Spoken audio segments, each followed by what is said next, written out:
नमस्कार दोस्तों, ई मेंटर्स में आपका स्वागत है। इस वीडियो से हम सीपीटी सीरीज स्टार्ट कर रहे हैं और उस सीरीज़ में करेंगे हम ये 40 एक्सरसाइजेस एमएस एक्सेल के 20 और एमएस पावर पॉइंट के 20। ठीक है, जो ये वाली पीडीएफ है 101 एक्सरसाइज सीपीटी एंड टेस्ट, ये मैंने आप लोगों के साथ शेयर कर रखी है और जिन लोगों ने डाउनलोड नहीं करी है वो इस वीडियो के डिस्क्रिप्शन में देखिएगा, वहाँ पे लिंक गिवन होगा, वहाँ से आप डाउनलोड कर लीजिएगा। ठीक है, ओके। तो आगे बढ़ते हैं। तो सबसे पहले करेंगे एम एस एक्सेल के 20 एक्सरसाइजेस। तो इसका जो एक्सरसाइज नंबर 1 है वो इस पीडीएफ में 59 नंबर पर है। ठीक है, ये वाला एक्सरसाइज है। और साथ में आपसे एक बात और कहना चाहूँगा कि आज से मैंने एक ग्रुप को एक्टिवेट किया है जो कि सीपीटी की तैयारी कर रही है और उस ग्रुप में लगभग 50 मेंबर्स इंक्लूड हो चुके हैं और डेली हम 4 एक्सरसाइज कर रहे हैं, जितने भी आपको दिख रहे हैं ना, एक्सेल के 20, पावर पॉइंट के 20। तो डेली हम 4 एक्सरसाइज करेंगे और 4 एक्सरसाइज डेली करने के हिसाब से 23 से स्टार्ट करेंगे तो 2 दिसंबर तक ख़त्म करने की कोशिश हो रही है। ठीक है, जो जितने 40 एक्सरसाइज है। और आज के दिन में एक्सरसाइज नंबर 59, 60, 79 और 80 ये ग्रुप में बच्चे कर रहे हैं। ठीक है, मैं जिन टाइम मिल रहा है तो देख पा रहा हूँ उनके सॉल्यूशंस। एक्चुअली मेरी थोड़ी तबीयत भी डाउन है, वीडियो करते करते आपको आइडिया लग भी जाएगा। ठीक है, ओके। तो आगे बढ़ते हैं। तो एक्सेल की शीट है, इसको आपको बनाना है। तो एक्सेल बनाने के सबसे पहले आपको क्या करना पड़ेगा, start Microsoft Excel program, open new worksheet. ठीक है, तो लॉन्ग मेथड से जाते हैं, यहाँ पे स्टार्ट बटन पे जाइए और यहाँ पे ऑल प्रोग्राम्स। और प्रोग्राम्स के बाद आपको जाना है माइक्रोसॉफ्ट ऑफिस पर। ये कोड ब्लॉक्स, काउंटर स्ट्राइक, सब चीज़ नहीं जानी है। ठीक है, ना प्रोग्राम करनी है ना खेलना है। तो माइक्रोसॉफ्ट ऑफिस पे गए और यहाँ पे एक्सेल पे आ गए और एक्सेल खुल गया। ठीक है, ये एक्सेल ऐसे खुलेगा, आपको ऐसे ही करना है। ठीक है, और एक तरीका है, तरीका ये है कि अगर आपको पता है कहाँ पर सेव करना है तो शॉर्टकट एक तरीका है, तो उनका save it on your assign desktop. ठीक है, तो यहाँ पे हम राइट क्लिक करते हैं, डेस्कटॉप पे राइट क्लिक, यहाँ पे न्यू माइक्रोसॉफ्ट एक्सेल वर्कशीट, तो आपका वर्कशीट खुल जाता है। और save as S C underscore your roll number, ऐसे सेव करने के लिए बोल रहा है, तो आप ऐसे भी काम कर सकते हैं। परंतु मैं ऐसे में आपको करने के लिए नहीं कहूँगा, आपको कहूँगा कि जैसे जैसे लिखा है वैसे वैसे करिए। आप ऐसा कर सकते हो, अब वो आपके ऊपर डिपेंड है। ठीक है, मैं पर आपको लॉन्ग मेथड समझाऊंगा क्योंकि मेरी आदत है कि बेसिक से समझाऊँ। तो यहाँ पे हमारा ये माइक्रोसॉफ्ट एक्सेल खुल चुका है। फिर enter your name and roll number in the first 2 rows of the worksheet as shown below. तो यहाँ पे आपका नाम और रोल नंबर लिखना है। उसके बाद लिखा है enter the rest of the content as per instruction below in the same cells. तो ये जैसे सेल्स में जहाँ पे जो चीज़ है वैसे टाइप करना है। तो देख सकते हो ए के 1 में नेम लिखा हुआ है, तो ए के 1 में यहाँ पे नेम लिखेंगे। ठीक है, नेम, रोल नंबर, और यहाँ पे मेरा नेम है वरुण कुमार मंडल, तो मैं वीकेएम लिख देता हूँ शॉर्ट में भी, और रोल नंबर 1234567890। ठीक है, तो मैंने लिख दिया है। और यहाँ पर थर्ड देखिए, थर्ड रो में कुछ नहीं है, फोर्थ रो में एक्सपेंस ऑफ ए पर्सन है, तो यहाँ पे एक्सपेंसेस ऑफ ए पर्सन लिख देता हूँ, एक्सपेंसेस ऑफ अ पर्सन। इसको मर्ज कर सकता हूँ पर मर्ज करने नहीं जा रहा हूँ, समझाते हुए मर्ज करूँगा। ठीक है, यहाँ पे पैरामीटर, यहाँ पे है पैरामीटर, इसको बड़ा कर लेते हैं। इस कॉलम को बड़ा करने देख सकते हो, मैंने पहले कॉलम सेलेक्ट कर लिया, तो ज़रूरत नहीं होती सेलेक्ट करने की, पर सेलेक्ट कर लिया मैंने। और यहाँ पे देख रहे हो प्लस सिंबल है और यहाँ पे ये तीर बना हुआ आ रहा है। ठीक है, प्लस सिंबल में 2 साइड यहाँ तीर बने आ रहे हैं कि यहाँ पे लेफ्ट में एक राइट में। ठीक है, तो आपको राइट ऐसे राइट में जा सकते हो, लेफ्ट में जा सकते हो, इसलिए तीर बना आ रहा है। ठीक है, तो माइक्रोसॉफ्ट एक्सेल में बहुत सारे प्लस सिंबल आते हैं, आप देखते रहोगे कैसे कैसे आते हैं। ठीक है, पैरामीटर हो गया। सारे कॉलम्स को बड़ा ही कर देते हैं क्योंकि काफ़ी बड़े बड़े कॉलम है सारे। ठीक है, और जो ये 5वां रो है थोड़ा बड़ा है, तो इसको हम बड़ा ही कर लेते हैं ताकि आपको समझ में आए। तो यहाँ पे लिखा फाइनेंशियल ईयर। ठीक है, फाइनेंशियल ईयर, सॉरी मेरा दिमाग पता नहीं कहाँ है, यही है। तो इसको देख सकते हो नेक्स्ट लाइन 2018-19 नेक्स्ट लाइन है, तो उसके लिए आपसे कहूँगा ऑल्ट एंटर दबाना। क्या दबाना? Alt enter. रैप टेक्स्ट का यूज़ कर सकते हो पर मैं आपसे ऑल्ट एंटर कहूँगा। ठीक है, ऑल्ट एंटर दबा दो। ऑल्ट दबा हुआ था काफ़ी देर से, सारी चीज़ें आ चुकी है, तो मैं एस का बटन दबाता हूँ, एस। ठीक है, एस के बटन अब दबाऊँगा ऑल्ट एंटर। ठीक है, 2018 2019 फिर से ऑल्ट एंटर, फिर यहाँ पे इन रुपीज़। ठीक है, ये हमने लिख दिया है। इस रो को थोड़ा बड़ा बड़ा कर लेते हैं ताकि ये पूरा दिख सके, थोड़ा सा और कर लेते हैं। ठीक है, अब इसको हम कंट्रोल सी कंट्रोल वी कर कॉपी पेस्ट कर सकते हैं, कंट्रोल सी कंट्रोल वी। ठीक है, कॉपी पेस्ट कर सकते हैं, पर मैं आपसे कहूँगा मैं कॉपी पेस्ट नहीं करने जा रहा। क्यों? क्योंकि मुझे फिर से आपको ऑल्टरनेटिव दिखाना है। तो करेंगे हम financial year alternative 2019 2020 alternative in rupees. ठीक है, अब यहाँ पे absolute alternative increase slash alternative decrease. ठीक है, यहाँ पे है परसेंट इंक्रीज डिक्रीज। आपको ऐसे क्यों कर दिया, उसे ऐसे ही देखिए परसेंट इंक्रीज जिसके लिख दिया है। तो इंक्रीज के बाद स्लैश का डिक्रीज में ऑल्टरनेटिव है तो ऑल्टरनेटिव कर देंगे। अब परसेंट के बाद ऑल्टरनेटिव है तो यहाँ पे फिर से ऑल्टरनेटिव कर देंगे। ठीक है, तो ये हो गया परसेंट इंक्रीज डिक्रीज। ओके, अब हम टाइप करते हैं रेंट फूड ट्रैवल 147 857 और 0.72। ठीक है, फिर आपका कोई कॉमा नहीं लगाया, उसके बाद में जाऊंगा। कई लोगों को कॉमा पे डाउट है तो इसलिए मैंने अभी लगाया नहीं है, तो मैं कॉमा बाद में लगाऊंगा। 29 137.48 207 596। इतनी देर तक सांस होल्ड कर दिया फालतू में। 103 145.64। थोड़ी सी टेस्ट टॉकिंग भी हो जाएगी। 0.19, परंतु कोई नहीं, क्यों टाइप कर रहा हूँ, उसके बीच में कुछ भी कर सकता हूँ बोलते हुए। इसको थोड़ा छोटा कर लेते हैं, ठीक है ना।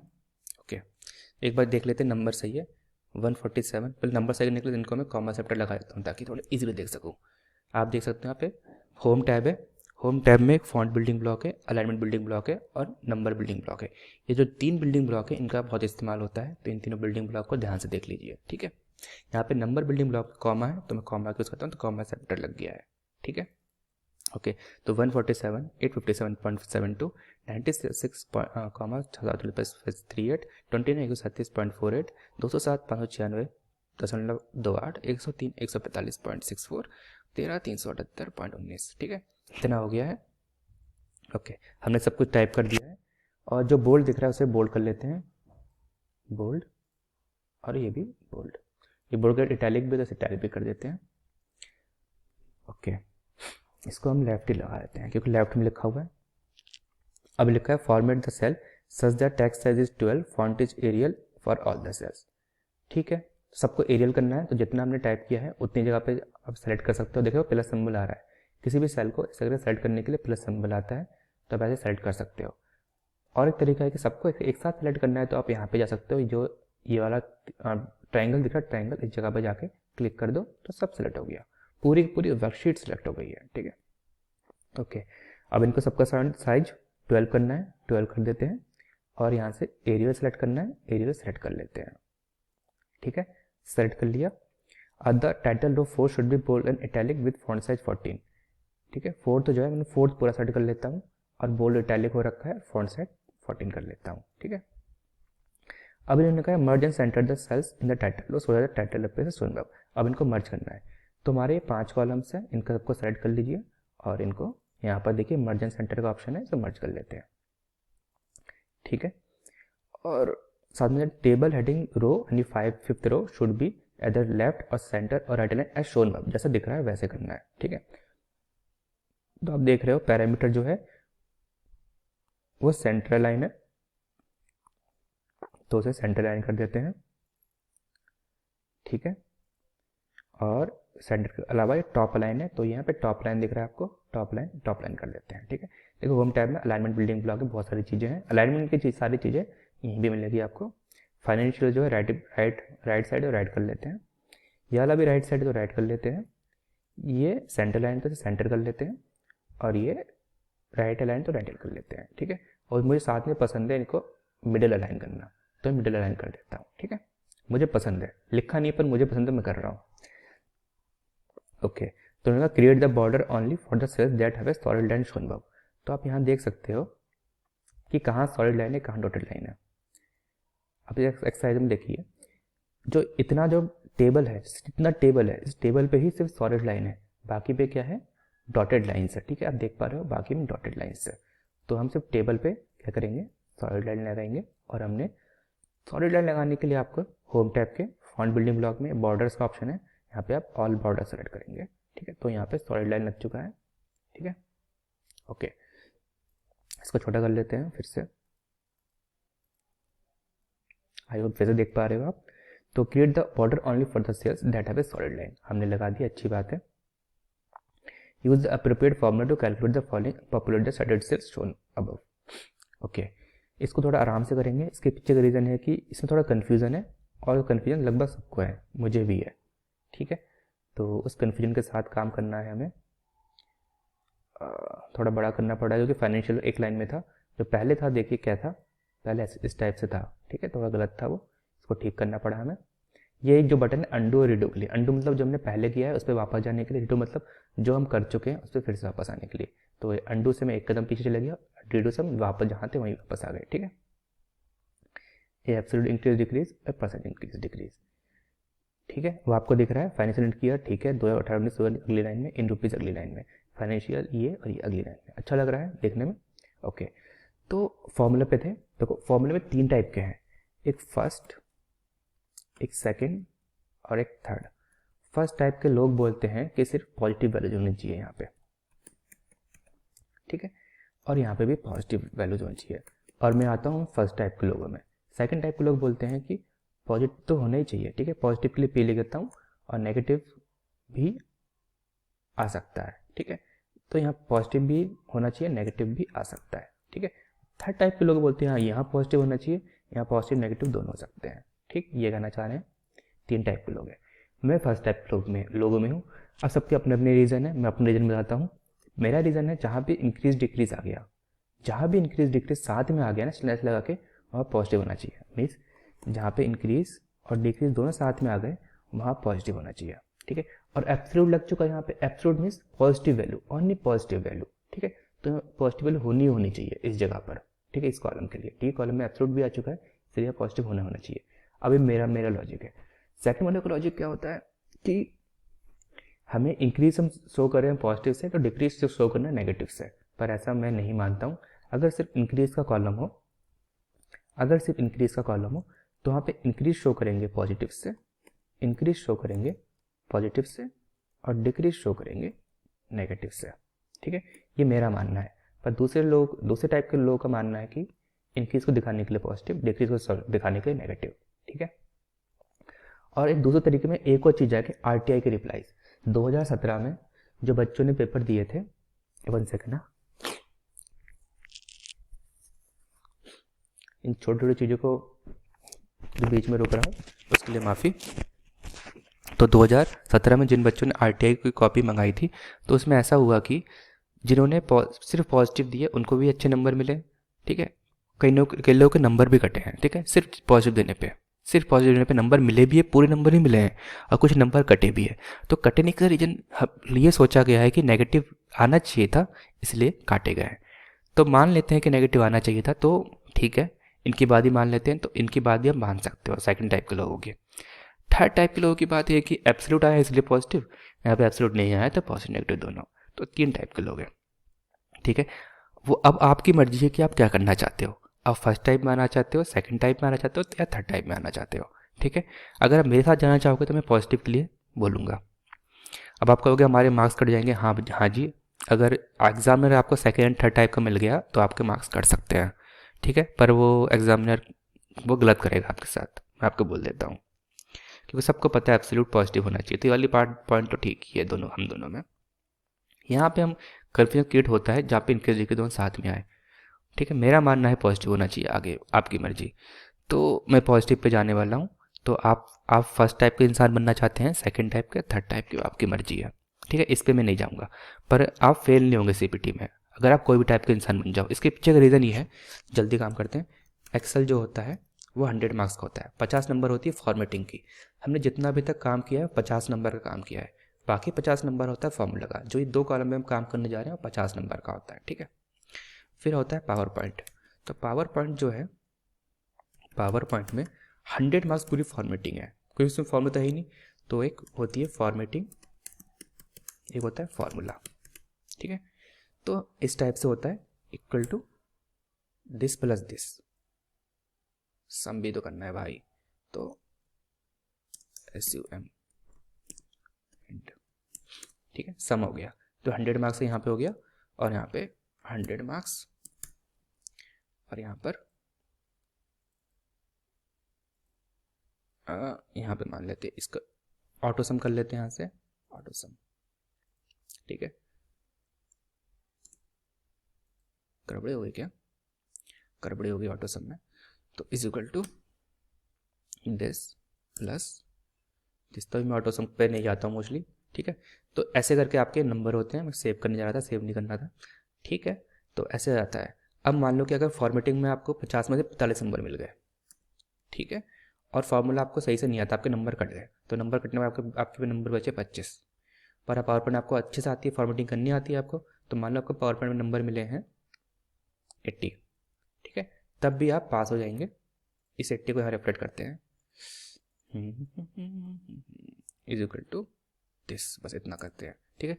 तो आप फिर भी आप पास हो जाएंगे, ठीक है। मतलब इसका मतलब कि अगर फार्मूला में कुछ गड़बड़ी हो तो कोई दिक्कत नहीं, अगर फार्मूला आपको 0 ही मिले ना तब भी आप पास हो जाएंगे, क्योंकि 125 कट ऑफ है, ठीक है। तो आप अपनी मर्जी, आप कौन से टाइप के बंदे बनते हैं, तो उससे आपको इतना नुकसान नहीं होने वाला। क्वालिफाइंग है CPT, तो क्वालिफाई तो हो ही जाएंगे, ठीक है। पर मैं आप लोगों से एक चीज़ मांगना चाहूँगा, आप लोग वीडियो देख रहे हो, आप लोगों से एक चीज़ मांगना चाहूँगा, आप लोग जब भी CPT दो RTI से अपनी कॉपी मंगाओ और मुझे ज़रूर भेजना, ठीक है, मुझे ज़रूर भेजना, तो ध्यान रखिएगा। और मेरी email ID है mantlmaths@gmail.com, ठीक है। मेरे मेल ID पे ज़रूर भेजिएगा, ठीक है। और ऐसा क्यों? क्योंकि जितने भी मेरे पास RTI के कॉपीज़ होंगे ना, उससे आइडिया लग जाएगा कि एग्जामिनर किस टाइप का है, ठीक है। ज़्यादातर एग्जामिनर किस टाइप के हैं, फर्स्ट टाइप के हैं या सेकंड टाइप के हैं, थर्ड टाइप, मीन्स जो कॉपी चेक करने वाले लोग हैं वो कौन सी टाइप के, इससे हमें पता चल जाएगा। तो मैं आप लोगों से बस यही रिक्वेस्ट करता हूँ कि मुझे आप अपने RTI कॉपीज़ ज़रूर भेज दीजिएगा, ठीक है। अभी वाला ईमेल ID यहाँ पे लिख गई है, तो इस ईमेल ID पे दूसरा काम करता हूँ कि आज से CPT का ग्रुप बना है, वहाँ पे जो ग्रुप के बंदे हैं वो रोज़ 4 एक्सरसाइज कर रहे हैं, रोज़ 4 एक्सरसाइज कर रहे हैं, 2 एक्सेल के 2 पावर पॉइंट के, ठीक है। तो 2 एक्सेल 2 पावर पॉइंट, तो 4 एक्सरसाइज हो गए, टोटल 40 एक्सरसाइज है इस PDF में, ठीक है। 40 एक्सरसाइज इस PDF में है, तो 4 एक्सरसाइज डेली, 40 एक्सरसाइज, तो 10 दिन में हमारी कोशिश है कि हम सारे एक्सरसाइज कर लें। तो आज से स्टार्ट किया है तो 10 दिन खत्म होता है 2 दिसंबर तक, ठीक है। तो कोशिश सब लोग कर ले। तो अगर आपको उस ग्रुप में ज्वाइन होना है, अगर आपको उस ग्रुप में ज्वाइन होना है तो आपको 4 चीज़ भेजनी होगी। वो 4 चीज़ें हैं नेम, प्लेस, रोल नंबर और मोबाइल नंबर। ये 4 चीज़ें लिख के आपको मुझे मेरे ईमेल ID भेज दीजिएगा, ठीक है। ओके, उम्मीद है आप समझ गए होंगे इतना। अरे यार, फायरफॉक्स भी अपडेट अभी होना था। चलो कोई ना, यहाँ तक काम हो चुका है। तो आपको कौन से टाइप का इंसान बनना है आप वो खुद सोच लीजिएगा। इन सबको मैं हटा देता हूँ। मैं फर्स्ट टाइप का इंसान हूँ, तो मैं is equal to absolute use करूँगा, ABS ब्रैकेट में दिस माइनस दिस, ठीक है, एंटर। फायरफॉक्स मुझे यूज़ नहीं करना है, बाहर में जा। तो ये हो गया, ये फॉर्म में लग गया, और यहाँ पे हमने सॉरी ड्रैग करने का काम है ना, ड्रैग करना। देखिए अभी तीसरा प्लस ऑप्शन, आप इसको ड्रैग करने जा रहे हो तो प्लस का ऑप्शन आ गया, इसको आप ड्रैग कर देंगे तो बाकी सब में भी ऑटोमेटिक फॉर्म में लग जाएगा। देखिए ABS C7 माइनस B7, ठीक है, C7 माइनस B7, फिर यहाँ पे ABS C8 माइनस B8, ठीक है। परसेंट के लिए आपको पता है परसेंट क्या होता है, is equal to this by, ये पहले से ही हमारा दिस में C में से B माइनस हो गया है, तो C माइनस B हमारा पहले से हो चुका D6, तो मैंने D6 ले लिया अपॉन दिस इंटू 100, ऐसे अब निकालते हो परसेंटेज, ठीक है। तो ये हो गया, इसको हमने अब ड्रैग कर लिया। ओके, तो हमारी सारी वैल्यूज हो चुकी है। एक बार हम देख लेते हैं PDF। नेम हो गया, नेम हो गया, रोल नंबर हो गया, expense of person, parameter, financial year, देखने में अच्छा लग रहा है, ये भी अच्छा लग रहा है, ये भी सही लग रहा है, ये भी सही लग रहा है, प्लान फॉर ट्रैवल, ये ठीक है। ओके, 147,872.3848286419 और ठीक ही होगा।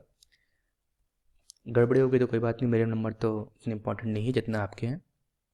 ओके, अब हम काम करेंगे किस पे, हमारे 5वां पॉइंट होगा 6ठे पॉइंट पे। After preparing the worksheet as shown above, save it on your assigned desktop. देखिए गड़बड़ी कुछ नहीं हुई है, मैंने ऐसे ही बोल दिया था, सब कुछ सही है। Save it on assigned desktop and naming at file as SC_।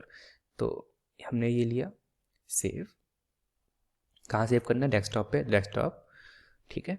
और यहाँ पे SC_ आपका रोल नंबर, SC_ आपका रोल नंबर, ठीक है। ढंग से इस चीज़ को ढंग से आप सेव कर लीजिएगा, अपने रोल नंबर से ही सेव कर लीजिएगा, क्योंकि इसको जरूर ध्यान दीजिएगा इस चीज़ पे, ठीक है, इस चीज़ पे जरूर ध्यान दीजिएगा। अब आप कहोगे कि यहाँ पे एक चीज़ कि यहाँ बैकग्राउंड कलर यहाँ पे कुछ है, आपने क्यों नहीं दिया। देखिए बैकग्राउंड कलर देने की ज़रूरत नहीं है, वो आपकी मर्जी है कि आप दे या ना दे, ठीक है। अब हमने सेव कर लिया है। Insert header for the page with file path on left hand corner and time date on the right hand corner, ठीक है। फाइल पाथ और वो डेट एंड टाइम देना है, टाइम एंड डेट देना है, टाइम और डेट देना है, ठीक है। ओके, तो हमें इंसर्ट पे जाना है, हमें इंसर्ट करना है ना, तो इंसर्ट पे जाएंगे, हेडर एंड फुटर जाएंगे, लेफ्ट साइड पे हम करेंगे यहाँ पे फाइल पाथ और राइट साइड पे रखेंगे हम डेट एंड टाइम। टाइम पहले था, फिर यहाँ पे स्लैश था, फिर डेट था, ठीक है। फिर ये हमने एंटर कर दिया, एंटर नहीं करना है वैसे, ये आ चुका है, ये हमारा हेडर हो गया। आप देख सकते हो हमारे यहाँ पे फुटर यहाँ पर है, ठीक है। ये फुटर है, 3 ऑप्शन हमारे फुटर है, ठीक है। फुटर के लिए बोला नहीं गया है, अगर फुटर के लिए बोला जाता है फुटर पे जाके वही कुछ भी दिया हो तो आप दे सकते हो। मोस्टली फुटर में नंबर ऑफ पेजेस आ सकता है, तो नंबर ऑफ पेजेस ऐसे कर सकते हो, ठीक है। ओके, बस की ज़रूरत नहीं है तो नहीं करेंगे। अब हम वापस जाना चाहेंगे नॉर्मल व्यू पे। देखिए हमारा व्यू चेंज हो चुका है, तो हम कहाँ जाएंगे, व्यू टैब पे। व्यू टैब पे आप नॉर्मल करिएगा, वापस उसी फॉर्म में जाएंगे जैसे पहले थे, ठीक है। मान लो एक्सेल शीट में कहीं भी खो गए, मान लो यहाँ पहुँच गए, आपको नहीं पता कि कौन से रो में पहुँच गए। कई बार होता है ना कि लाखों, इसमें लाखों रो होते हैं, हज़ारों होते हैं, लाखों होते हैं, तो आप किसी रो में पहुँच सकते हैं। वापस आपको स्टार्टिंग में जाना है तो कंट्रोल और होम बटन दबाइए, कंट्रोल और होम, तो आप पहुँच जाओगे, घर पे पहुँच जाओगे, ठीक है। घर में पहला खाना, ठीक है। यहाँ पहुँच गए, आप देख सकते हैं लाइनें खिंची हुई है। ये लाइनें होती है कि एक पेज में कितनी इसमें प्रिंट हो रहा है, ठीक है।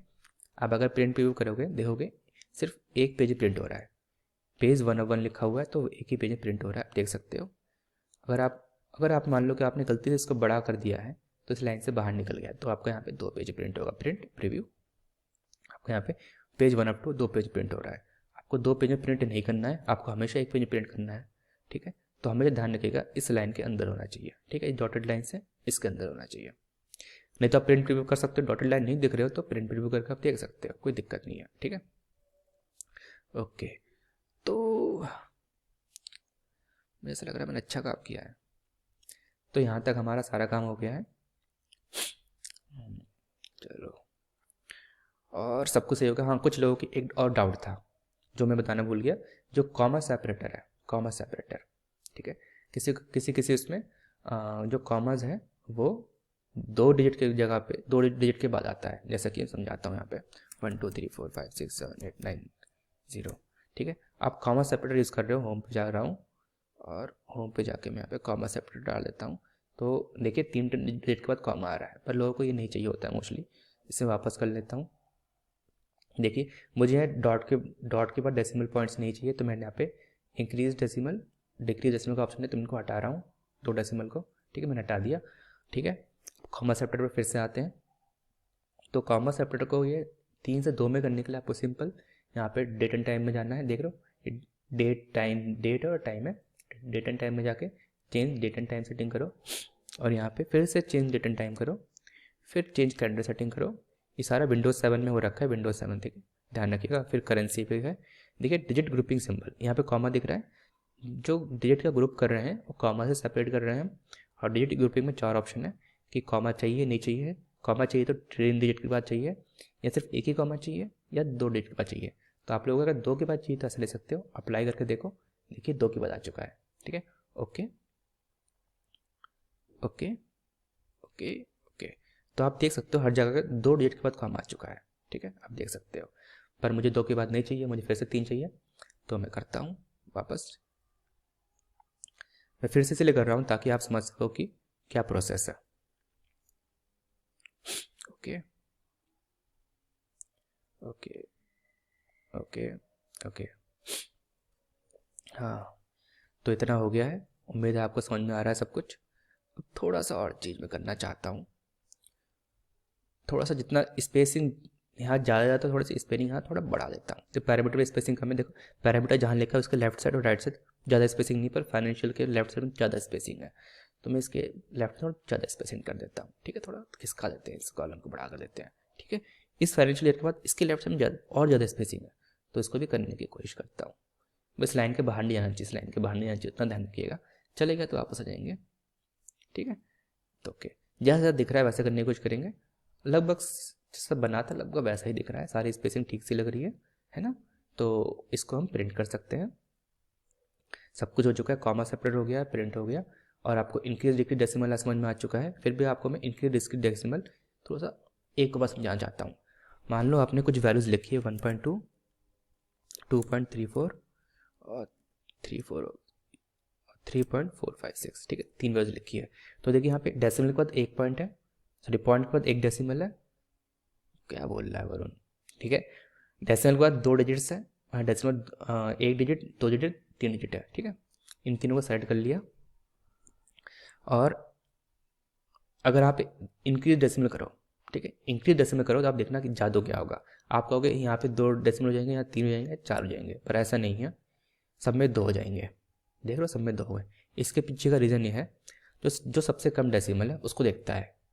जो एक्सेल सबसे कम डेसिमल वाले को देखता है, सबसे कम डेसिमल ये वाला है, ठीक है, एक ही डेसिमल है। और हम जो हमने ग्रुप में ले लिया है। अब ग्रुप में करने के बाद अगर हम इंक्रीज करेंगे, जो सबसे कम वाला है उसको देखेगा और उसके हिसाब से वो चेंजेस करेगा, ठीक है। और वही चेंजेस बाकी दोनों में हो जाएंगे। अगर मान लो अंडू कर देते हैं, अगर मान लो मैं इनकी जगह डिक्रीज कर रहा हूँ तो क्या होगा, डिक्रीज कर दिया, देखिए तीनों होल नंबर हो। क्यों होल नंबर किस लिए हुए, क्योंकि यहाँ पे सिर्फ सिंगल डेसिमल था। अगर एक डेसिमल ही हट गया तो होल नंबर बचेगा, तीनों हमारे होल नंबर हो जाएंगे, ठीक है, डिक्रीज डेसिमल करने से। ओके, अब समझ गए होगी ये वाली चीज़। एक और चीज़ है, क्योंकि हमारे जो एक्सरसाइज है यहाँ पे लिखा नहीं था कि परसेंट इंक्रीज में कितना डेसिमल आना चाहिए, यहाँ पे भी लिखा है कितना डेसिमल आना चाहिए, ठीक है। परंतु दोनों में ना 2 डेसिमल के लिए रखा है। इसके पीछे का रीज़न ये है कि यहाँ पे जो गिवन है 2 डेसिमल है, यहाँ पर भी 2 डेसिमल है, तो उसी पैरिटी में रहने के लिए हमने यहाँ पे 2 डेसिमल दिए है, ठीक है। तो मैंने यहाँ काफ़ी चीज़ें क्लियर कर दी है आई थिंक पहली वीडियो में, और आपको समझ में आ जाएगा, उम्मीद है ये। तो अभी रखता हूँ, बाय दोस्तों, हैव अ नाइस डे।